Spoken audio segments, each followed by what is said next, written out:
Hi everybody, this is Oksana and today we're going to make a ring, and this is a very basic ring. It uses one piece of wire and it uses a cabochon. Now the easiest rings to do are ones with beads, but if you want to progress to using a cabochon, this is kind of the most basic way to trap in a cabochon that doesn't involve any weaving or multiple wires or square wires, things like that. So this is my ring.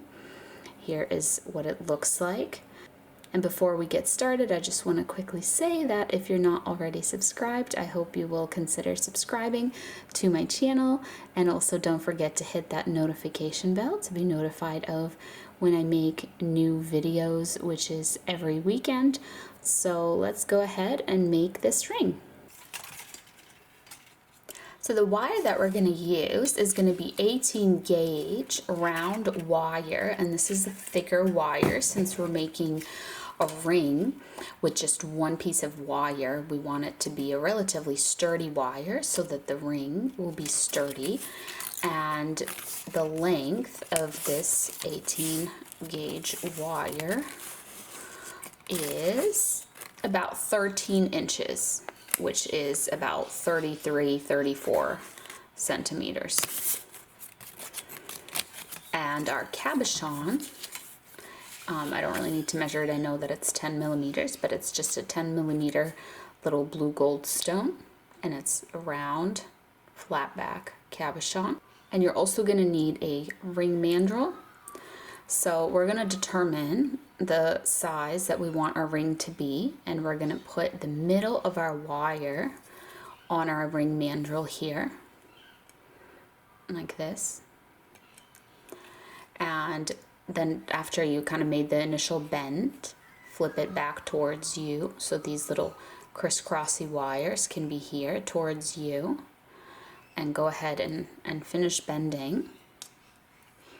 And what we're going to do is we're just going to press down on it, and we're going to bend the wires a little bit like this so it kind of locks in place. Now there's going to be an optional step now. And the optional step, it's up to you, but if you want this ring band to be stronger, because it's obviously one piece of wire. Now I actually find it to be pretty decently strong because it's 18 gauge, but if you want it to be stronger, here's what you can do. We're just gonna do this with our wires.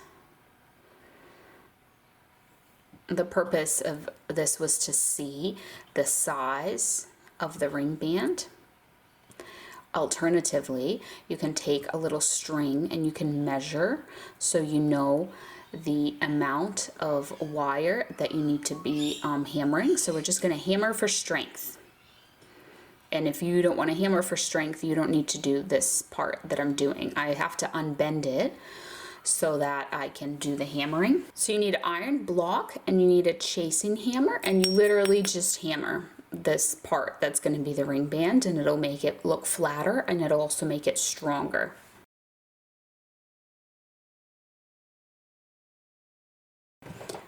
So once you've hammered it, it looks like this. It looks flatter. Now it might have also increased a little bit in size. So let's see. I might have to make a slightly bigger ring. Sometimes when you hammer, depending on how much it flattened, it'll be a little bit bigger. All right, so one of our wires is just kind of facing the wrong direction here. I'll just correct that with my pliers.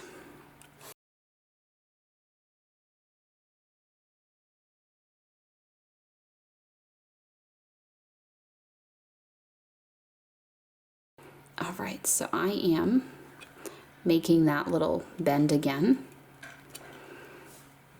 because I want the wires to be kind of connected, and you just want to go around and around, one wire at a time. If you need to get in here with your pliers, that's fine. Just get in there to squish anything down that you might need to. You can also take it off of the ring mandrel and then just kind of flatten like this with your pliers because you want it to be nice and flat. This is what our stone is going to sit on. So what you can do now is you can take your stone once you've created like a nice little base for it to sit on, and it's big enough to cover most of the bottom of your stone. What you can do is you can hold your stone there centered on that little base, and you can start taking these side wires and bending them on the edge of your stone.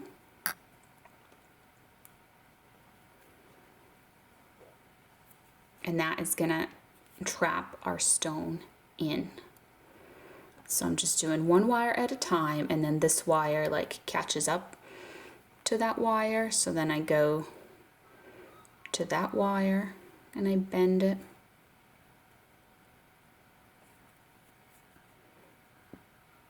And just keep on the edge because a cabochon gets smaller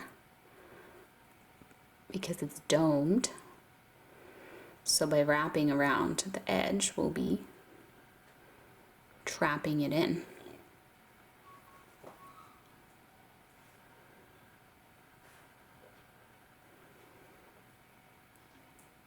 And if you feel that things are loose, because sometimes it's hard to use such a thick wire and be able to actually wrap it tightly. So if you feel like it's not that tight, you can get in here with your pliers and try to just like press down on things and tighten this whole thing up.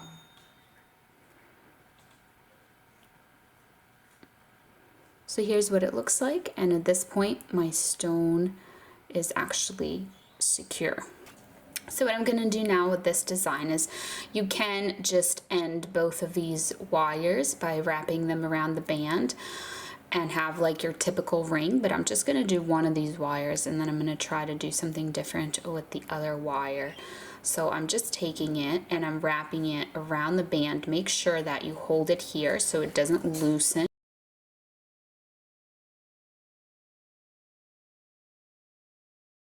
And because this is such a strong, thick wire, you don't even have to wrap this around like very much.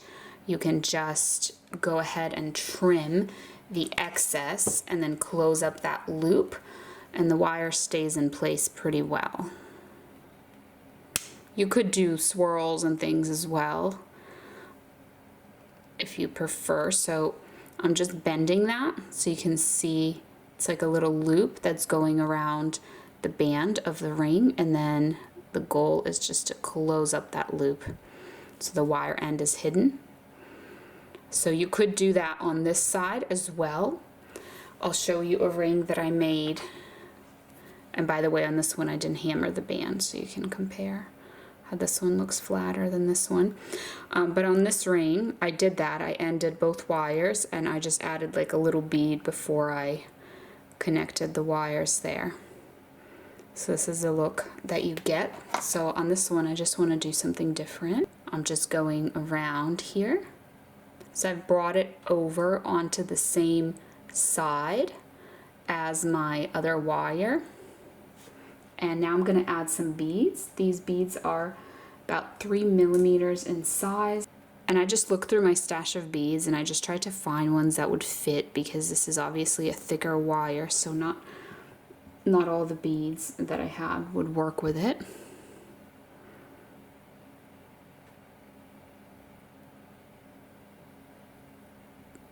Oops. There we go. So we're just gonna lift this wire a little bit to get the beads to slide on, like slide down. And now we're going to do the same thing. So you just have to hold the beads so that they don't slide, and then you can use your pliers to go ahead and wrap this little end the same way that we did the other little end, and we're doing it right next to it there. So I'm just going to trim.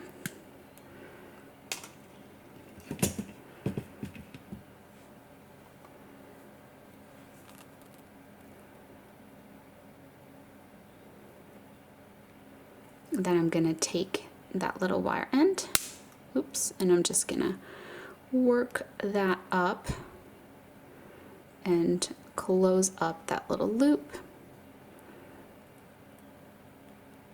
And if your little wire end, see how mine kind of popped out a little bit? You don't want that to be visible, so you just want to push it back so it is hidden. Now these beads can sometimes move around a tiny bit, so it can be a little bit of a fidget ring. If you want it to be more fidgety than this, you can make this bigger and longer so there's more, or like lift this up more so there's just more space for the beads to slide. So I'm just going to push down on this right here because I don't want my beads to slide because there's really just not that much space, and so it's not like a true fidget ring. So I just push this down so that the beads don't have any, oh, it can still slide a little bit. There we go. Now I think it can't slide anymore. So let's try it on. And there it is. It's a cabochon ring that's got these little accent beads on it. Here's the band. And then here's that other ring for comparison. And you can do all kinds of things with this wire. You can make like loops and add beads to them, or whatever you want. The possibilities are endless. This is just kind of a base to trap in your stone, and then the rest is up to you how you decorate it. And let me just pop that on my mandrel, and it actually ended up being about a 7, so it all worked out. That's the size that I was going for in the beginning, so when we added these wires it kind of tightened it up in there. So that's it. Thank you so much for watching. I hope you enjoyed, and I'll see you next time. Bye.